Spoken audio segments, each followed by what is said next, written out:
Assalamualaikum. Subject is Science, Class 6. Unit is 1. The name of unit is Cellular Organization of Plants and Animals. Page number is 4 and lecture number is 1. आप different buildings को देखते हैं तो आपके mind में क्या आता है? आपके माइंड में आता है कि बिल्डिंग जो है वो ब्रिक से बनी है, ईंट से बनी है। उसका सबसे छोटा स्ट्रक्चर का यूनिट जो है वो ब्रिक है। तो ब्रिक्स क्या करती हैं? कंबाइन होती हैं और एक पूरी बिल्डिंग बना देती हैं, एक पूरा घर बन जाता है। इसी तरह सेल भी है।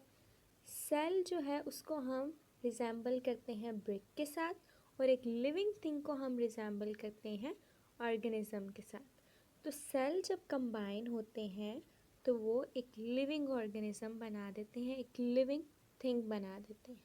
तो ब्रिक कंबाइन होने से बिल्डिंग बनती है और सेल के कंबाइन होने से लिविंग थिंग बनती है। सेल के बारे में डिटेल से पढ़ना है। All living things are made up of cells. आप अपने माइंड में कोई भी लिविंग थिंग सोचें, कोई भी चीज़ अपने इर्द गिर्द ही देख लें, आप खुद हैं लिविंग थिंग। कोई भी लिविंग थिंग होगी और वो सेल से बनी होगी। ऐसा नहीं होगा कि कोई भी लिविंग थिंग है वो सेल से ना बनी हो। हर लिविंग थिंग सेल से बनी है। सेल को अगर डिफ़ाइन करना हो एक लाइन में, एक सेंटेंस में अगर डिफ़ाइन करना हो तो सेल की डेफिनेशन है: a cell is basic unit of structure and function of all living things. Living thing का चाहे वो स्ट्रक्चर हो या फंक्शन, अगर हम उसके सबसे छोटे बेसिक यूनिट के पास जाते हैं तो वो है सेल। इसके भी ऑर्गेनाइजेशन लेवल्स पढ़ेंगे हम कि ऑर्गेनिज्म से हम डायरेक्ट सेल पे नहीं जाते, इसके भी लेवल्स होते हैं, लेकिन सबसे जो छोटा लेवल है वो है सेल। सेल क्या है? उसका स्ट्रक्चर भी बनाएगा और उसका फंक्शन भी परफॉर्म करेगा। तो सेल सबसे छोटा यूनिट है जो लाइफ को रिप्रेजेंट करता है, जो लाइफ को परफॉर्म करने के लिए, लाइफ को गुजारने के लिए बेसिक जो है चीज़ें प्रोवाइड करता है। Trillions of cells in plants and animals. अगर हम प्लांट्स और एनिमल्स को ऑब्जर्व करें तो उनमें ट्रिलियंस ऑफ सेल्स होते हैं। यहाँ ट्रिलियन का क्या मतलब है? A number that is million of million. This number has 12 zeros. इतना बड़ा है कि इसमें 12 ज़ीरोज़ आते हैं और टोटल जो डिजिट्स हैं वो है 13। Some living organisms consist of only one cell. जब हमारा इनकाउंटर लिविंग थिंग से होता है तो दो टाइप के होंगे। एक ऐसे जो सिर्फ एक सेल पे डिपेंड करें, उनकी बॉडी, उनका फुल लाइफ का स्ट्रक्चर सिर्फ एक सेल पे डिपेंड कर रहा है। बाकी का सेल पे डिपेंड करता है लेकिन नंबर ऑफ सेल इनका सिर्फ एक होगा।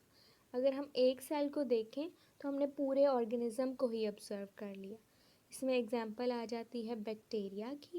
बैक्टीरिया सिर्फ एक सेल पे कंसिस्ट करता है। एक सेल को ऑब्ज़र्व किया यानी आपने पूरे बैक्टीरिया को ऑब्ज़र्व कर लिया। नीचे बैक्टीरिया की डायग्राम है, इसमें एक सेल है और ये पूरा बैक्टीरिया ही है। Cells are different in size, shape, function. अब सेल ऐसा नहीं होता कि सारे सेल्स एक तरह के होते हैं, डिपेंड करता है, उनका साइज़ भी चेंज हो जाता है, शेप भी चेंज होती है और फंक्शन भी वो डिफरेंट परफॉर्म करते हैं। यहाँ कुछ एग्जांपल्स दी गई हैं सेल की। उसमें है nerve cell.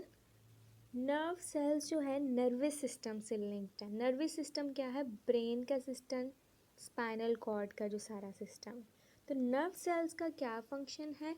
It conducts messages. इसने क्या करना है कि हमारी बॉडी ने जो भी चेंजेस फील किए होते हैं, चाहे वो सुनने की बात है, देखने की चीज़ है, या कोई भी ऐसा जो डिफरेंट फील किया है और वो ब्रेन तक मैसेज भेजना है ताकि ब्रेन उसका एक्शन ले, तो वो नर्व सेल्स परफॉर्म करते हैं। उन्होंने मैसेज को कंडक्ट करना है, रिसीव करना है और सेंड भी करना है। Next one is white blood cells. हमारी बॉडी में जो वाइट ब्लड सेल्स होते हैं वो क्या करते हैं, fight against germs that cause disease. Germs क्या होते हैं, जर्म्स को पहले डिफ़ाइन कर देती हूँ। जर्म्स ऐसे माइक्रो ऑर्गेनिज़म होते हैं जो हमारे लिए हार्मफुल हैं और डिज़ीज़ कॉज कर सकते हैं। तो हमारे बॉडी के जो वाइट ब्लड सेल्स होते हैं वो इन जर्म्स को डिटेक्ट करते हैं, इनके अगेंस्ट लड़ते हैं और इनको डिज़ीज़ काज नहीं करने देते, हमें प्रोटेक्ट कर लेते हैं। Next is red blood cells. Red blood cells का क्या काम है, it transports oxygen around the body.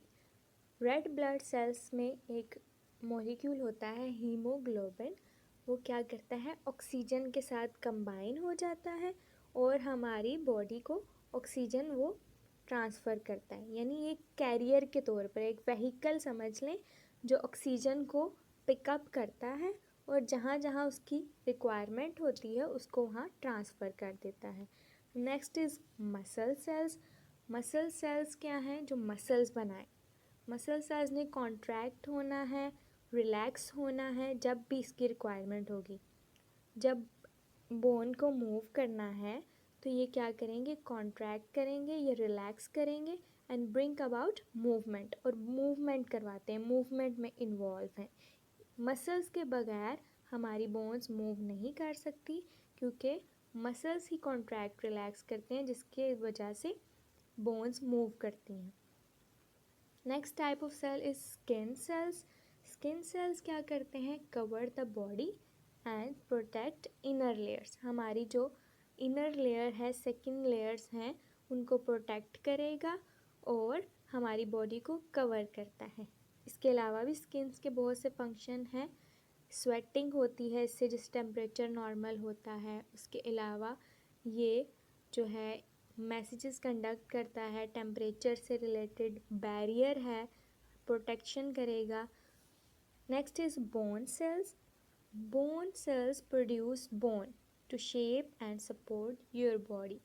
हमारी बॉडी की शेप मेंटेन होने के लिए हमारी बोन्स होना बहुत ज़रूरी है, वरना तो हम सिर्फ एक फ्लैश होगा तो हम अपनी बॉडी की शेप, मूवमेंट मेंटेन ही नहीं कर सकेंगे। आपको समझ आ रही है ना कि शेप मेंटेन करने के लिए बोन का फ्रेमवर्क बहुत ज़रूरी है।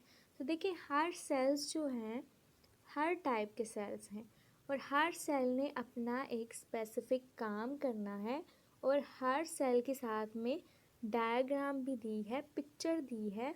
उसमें देखें कि हर सेल की शेप भी डिफरेंट है और हर सेल का नेम भी डिफरेंट है, साइज़ भी डिफरेंट होगा और हर सेल ने फंक्शन भी डिफरेंट परफॉर्म करना है। Next is shape of cell. Shape of cell can be any, may be round हो सकता है, मे बी स्क्वायर शेप का, ओवल शेप का, या कॉलम जिस तरह आप देखते हैं कॉलम रेक्टेंगल की फॉर्म में, उस तरह का भी हो सकता है। डिपेंड करता है कि कौन सी टाइप का सेल है, कहाँ मौजूद है, कौन सा वो स्ट्रक्चर फॉर्म कर रहा है, तो ये सारी चीज़ें उस पर डिपेंड करती हैं। Next is size of cell. Size of cell different हो सकता है, इतना बड़ा भी हो सकता है कि आप उसको नेकेड आई से, आम आँख से भी देख सकें। आप ऑब्ज़र्व कर सकते हैं कि ये सेल है। जैसा कि आप एग को ऑब्ज़र्व कर सकते हैं, एग भी एक टाइप का सेल है, इतना बड़ा है कि आप इजीली अपनी आम आँख से भी ऑब्ज़र्व कर सकते हैं। Smaller that can not be seen with eyes and need instrument.